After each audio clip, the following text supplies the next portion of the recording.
Ndabashuhuje bene data bakundwa bakunzi b'ikiganiro Menya Ukuri, muri kumwe n'umuvugabutumwa Muhongerwa Goreti. Nejejwe n'Imana yongeye kumpa umwanya nk'uyu no kumpa ijambo kugira ngo ndigabane namwe. Imana yampaye ijambo rero ngiye gusangira namwe, ariko mbere y'uko mbagezaho iri jambo reka tubanze dusenga Imana. Uwiteka Mana y'ukuri n'urukundo, ndagushimye nyagora ku ngoma kubw'uyu mwanya mwiza wongeye kumpa kugira ngo nganirize abantu bawe ijambo ryawe. Mana, mpagaze nk'igikoresho, ndagusaba kugira ngo wikorere muri jye.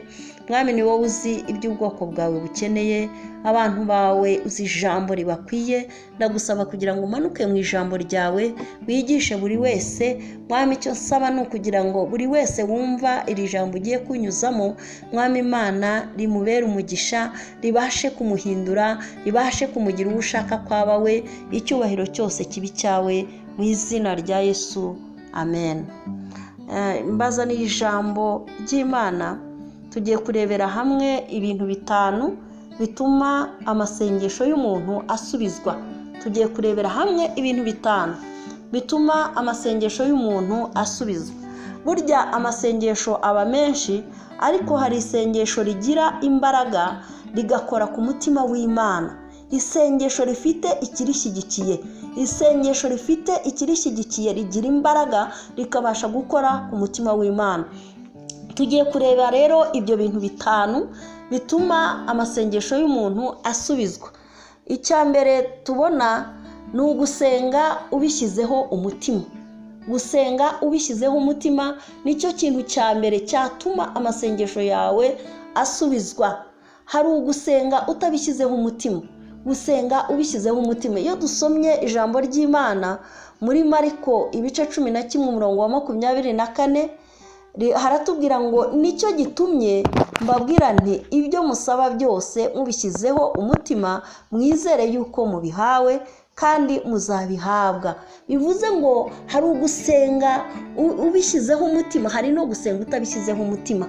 Urugero nabaha, ushobora gusengera umuntu, wenda tuvuge ugiye gusengera umurwayi, ukamusengera ariko ufite ibindi utekereza, ukamusengera ariko umutima wawe udatuje. Ariko isengesho rikora ku mutima w'Imana rigatuma usubizwa ni isengesho usenze ushyize umutima kuri cya kindi urimo gusengera, ucyerekejeho umutima, nta kindi utekereza, aricyo utekereza gusa, kandi wumva kikuremereye ku mutima wawe, wumva kikubabaje, wumva wifuza ko icyo kintu gikoreka, wumva wifuza ko Imana yagusubiza ku bw'icyo urimo gusaba. Iryo sengesho Imana irarisubiza iyo ubishyizeho umutima wawe ugasenga ubikunze, kandi koko umutima wawe werekeye ku cyo usengera. Icya kabiri tubona, icya kabiri kiravuga ngo ni ugusenga ufite kwizera. Icyo nicyo kintu cya kabiri gituma umuntu asenga isengesho rye rigasubizwa. Iyo dusomye ijambo ry'Imana muri Yakobo igice cya mbere ku murongo wa 5 kugera ku wa 7, umurongo wa 5 haravuga ngo ariko niba hariho umuntu muri mwe ubuze ubwenge, abusabe Imana iha abantu bose itimana itishama, kandi azabuhabwa. Umurongo wa 6 ngo ariko rero asabe yizeye, asabe yizeye ari ntacyo ashidikanya, kuko ushidikanya ameze nk'umuraba wo mu nyanja ujyanwa n'umuyaga ushushubikanwa. Umeze atyo ye kwibwira ko azagira icyo ahabwa n'Umwami Imana, kuko umuntu w'imitima ibiri anamuka mu nzira ze zose. Haleluya! Gusenga k'umuntu ufite kwizera, icyo usengeye ukaba ufite kwizera ko ugomba kugihabwa, iryo sengesho niryo risubizwa. Ariko cya gihe usengana imitima ibiri ufite gushidikanya, ugasenga uvuga uti ariko si iki nacyo Imana yagikora, ariko se ubu uyu muntu usengera ngo Imana imuhe urubyaro kandi amaze imyaka myinshi, ubu se yashobora kubyara? umuntu umaze imyaka 15, umuntu umaze imyaka 20 nta mwana afite, abana n'umugabo, ese ubu namusengera akabasha kubyara? Birashoboka iyo ufite kwizera. Ntabwo mu gusenga ugomba gushidikanya. Niba ushaka ko Imana igusubiza, uragomba kugira kwizera ko icyo usengera ugomba kugihabwa. Ntugomba gushidikanya. Ijambo ry'Imana ryatubwiye ngo ariko rero asabe ari ntacyo ashidikanya, ngo kuko ushidikanya ameze nk'umuraba. Umuraba wo mu nyanja ujyanwa n'umuyaga, ushushubikanwa hirya no hino, ntabwo uburegamye. Ariko umuntu ufite kwizera aba afite umutima ushikamye ku Mana, adashidikanya ko icyo asengera agomba kukibona. Uwo muntu rero ufite uko kwizera kudashidikanya niwe usaba isengesho rye, Imana ikamusubiza, ikumva icyo asabye ikakimuha. Turasabwa rero kutagira gushidikanya muri twebwe. Turasabwa kugira kwizera gukomeye. Turasabwa gusengana kwizera nta gushidikanya kuturimo. Iyo ufite gushidikanya ntiwibwire ko hari icyo uzahabwa n'Imana. Igihe ufashe umwanya wo gusenga Imana, uhagaze imbere y'Imana usenga, jya kwizera kandi werekeze umutima ku cyo usaba Imana. Ugire kwizera udashidikanya. Ntukagire imitima ibiri igihe uri imbere y'Uwiteka Imana usenga. Jya umutima umwe werekeye ku Uwiteka Imana, kandi umutima wawe uba ufite ubushake bwo gusengera cya kintu koko, wo kugira imitima ibiri. Icya gatatu ni ukubabarira. Isengesho risubizwa, isengesho ry'umuntu risubizwa ni umuntu ufite umutima w'imbabazi. Igihe ufite umutima w'imbabazi ubabarira abandi, nibwo ujya imbere y'Imana ugasenga, Imana ikakumva nawe ikakaba yakugirira imbabazi. Ese wasaba Imana imbabazi kandi nawe utazihawe? Washaka kugirirwa imbabazi se utagiriye abandi? Turasabwa rero kugira imbabazi.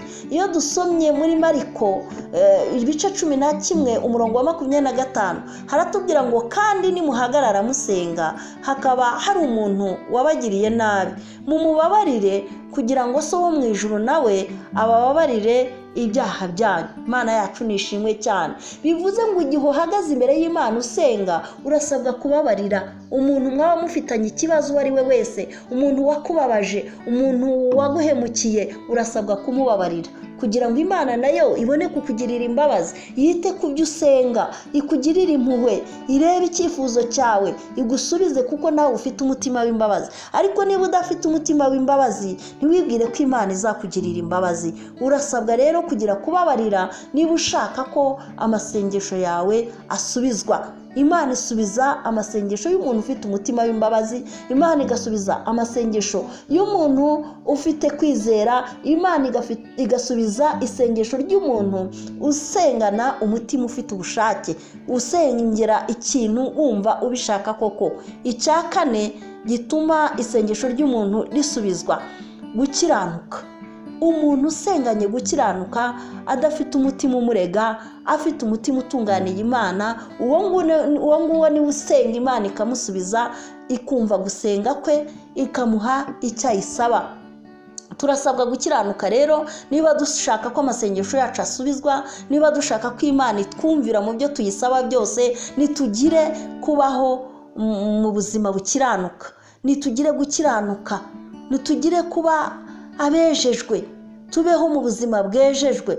Iyo dusomye Zaburi ya 34 umurongo wa 18, haratubwira ngo abakiranutsi baratatse, Uwiteka arabumva, abakiza amakuba n'ibyago byabo byose. Haleluya! Abo ni abakiranutsi. Umukiranutsi arataka, Uwiteka akamwumva, akamukiza ibyago bye n'amakuba ye yose, kuko ari umukiranutsi, kuko akiranukira Imana. Iyo ukiranukira Imana, Imana ihuta kumva isengesho ryawe. Imana yumva ibyo uyisaba ikagusubiza, kuko uyikiranukira. Isengesho ryawe ribasha gukora ku mutima w'Imana. Itoze kubaho mu buzima bwumvira Imana, itoze kubaho mu buzima bukiranukira Uwiteka Imana. Muri Yesaya igice cya 1 umurongo wa 19 haravuga ngo nimwemera mukumvira, muzarya ibyiza byo mu gihugu. Imana yacu nishimwe cyane. Nitwemera tukumvira, tuzarya ibyiza byo mu gihugu. Itoze kumvira Uwiteka Imana. niba ushaka ko Imana ikugirira neza, niba ushaka kurya iby'Imana, baho mu buzima bwumvira Imana, baho mu buzima bukiranuka, nibwo uzasaba Imana ikumva ibyo uyisaba, nibwo uzajya imbere y'Imana ikumva gusenga kwawe, amasengesho yawe akayibera umubavu uhumura neza imbere yayo. Ariko igihe usenga uvanga n'ibyaha, ntiwibaze ko hari icyo Imana izagusubiza. Ntabwo Imana izumva gusenga kwawe. Kandi iyo tugiye imbere y'Imana dusenga, nibaza ko twese tuba dukeneye ko dusubizwa. Icyifuzo wajyanye imbere y'Imana, uba ukeneye ko Imana ikumva ikagusubiza, igasubiza cya cyifuzo cyawe. Niba ari umutwaro wajyanye imbere y'Imana, uba ukeneye ko Imana ikumva ikagutura wa mutwaro, ikakuruhura. Rero ibyo biraterwa n'uko witwaye, biraterwa n'uko wagize ibi bintu bitanu bikuranga imbere y'Imana, ukaboneka imbere y'Imana uri uw'Imana ishaka, ukaboneka imbere y'Imana ufite gukiranuka, ukaboneka imbere y'Imana wuzuye umutima w'imbabazi, ukaboneka imbere y'Imana ufite kwizera, ukaboneka imbere y'Imana ufite umutima ufite ubushake, usengana ubushake.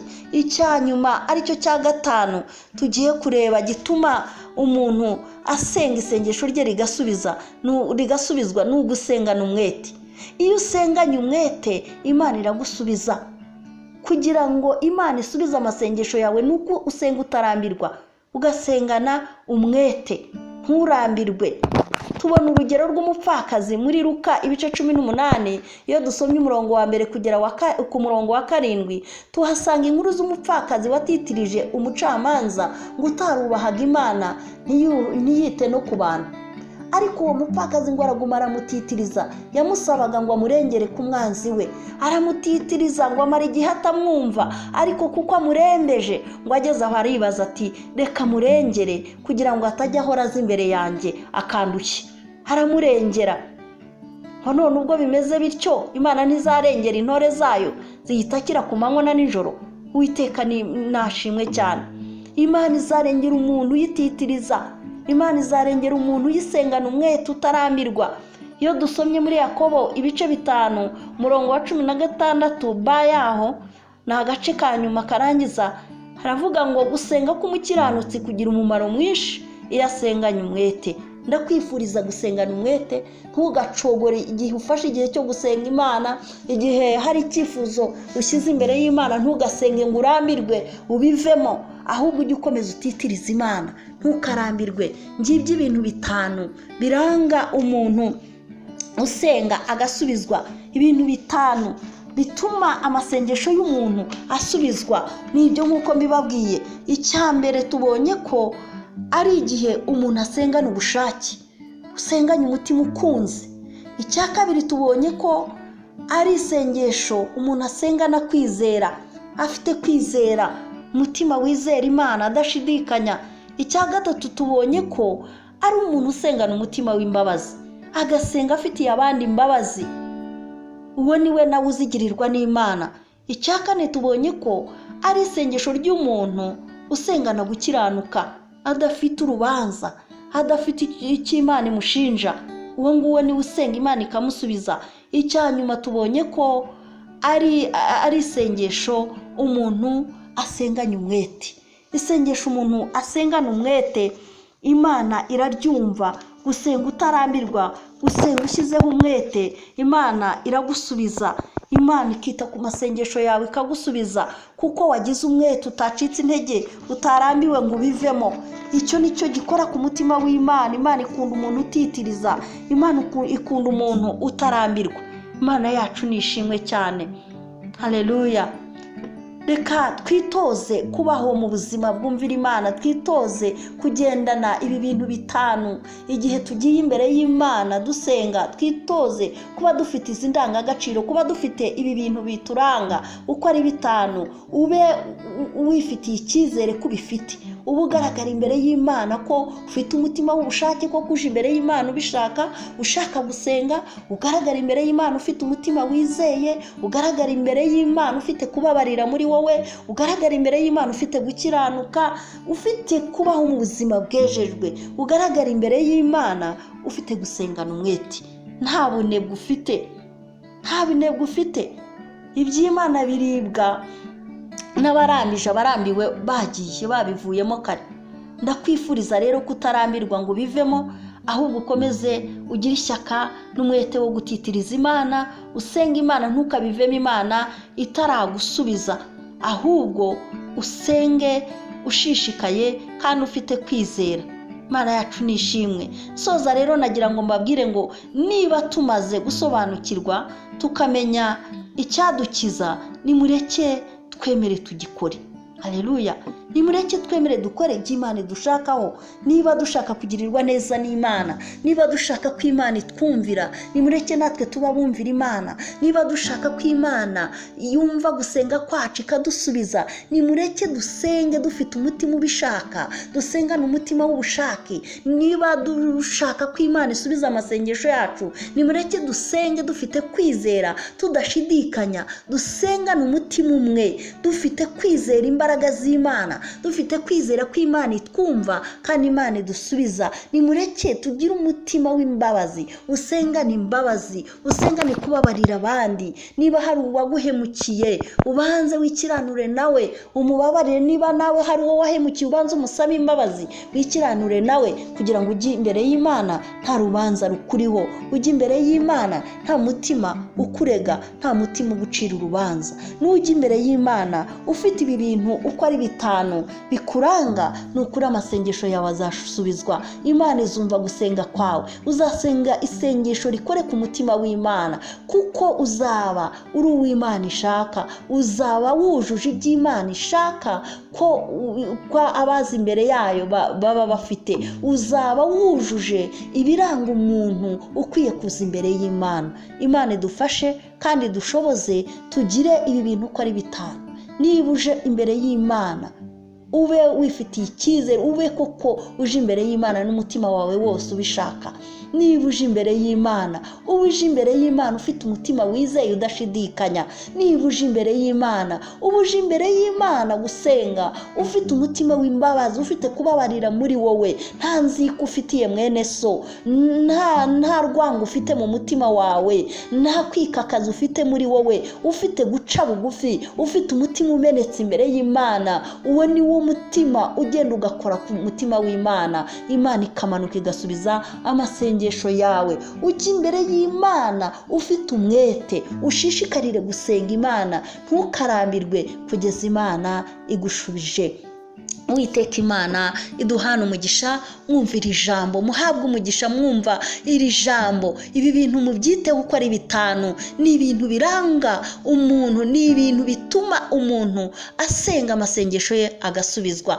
Nibanga nkumeneye ubyiteho, nubyitaho ukareba ngo ugiye imbere y'Imana ubyujuje, Imana nukuri izasubiza amasengesho yawe. Reka dusenge. Uwiteka Mana yo kwizerwa no kwiringirwa, ndagushimye Mwami Imana ko unshoboje kugeza ku bantu bawe ijambo wampaye. Ndagusaba rero Mana isumba byose kugira ngo ukomeze kurushaho gusobanurira abumva ubu butumwa bose, kugira ngo nyagora ku ngoma bagirize indangagaciro zituma umuntu aza imbere yawe akemerwa, zituma umuntu aza imbere yawe agasenga isengesho rigasubizwa. Mana ni iby'ingenzi nukuri Data wera, kugira ngo tujye imbere yawe nidusenga dusubizwe, twe kuruhira ubusa. Reka rero udushoboze nyagora ku ngoma, shoboza buri wese wumva ubu butumwa bwiza nyagora ku ngoma, kuza imbere yawe afite umutima ufite ubushake, kuza imbere yawe afite kwizera. Mana buri muntu wese wumva ubu butumwa reka asobanukirwe n'iri banga, amenye ko igihe afashe igihe cyo gusenga aza imbere yawe nyagora ku ngoma afite kwizera kandi afite gukiranuka muri we, afite umutima w'imbabazi. Mana afite gusengana umwete, nta bunebwe buri muri we, ntakarambirwe kugeza umushubije. Ngaho umugisha buri mwe wese uri bwumva ubu butumwa bwiza bumugirira akamaro. Urakoze, ni mu izina ry'Umwami wacu Yesu Kristo nsenze nizeye, amena. Uwiteka Imana iduhana umugisha.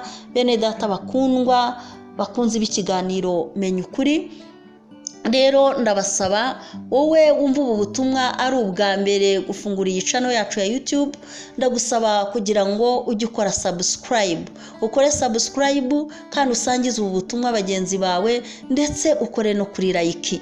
Reka abakoze subscribe Imana ibaha umugisha, gusa ntimukabure gukora like, abakoze subscribe, Imana ibaha umugisha. Ni ukuri muzajya mubona ubutumwa bwacu uko tubusohoye, kuko mwarangije kuba abafatanyabikorwa natwe, mwarangije kwifatanya natwe, ubutumwa bwacu tuzajya dusohora buzajya bubageraho. Shalom, Uwiteka Imana ibahe umugisha. Amen.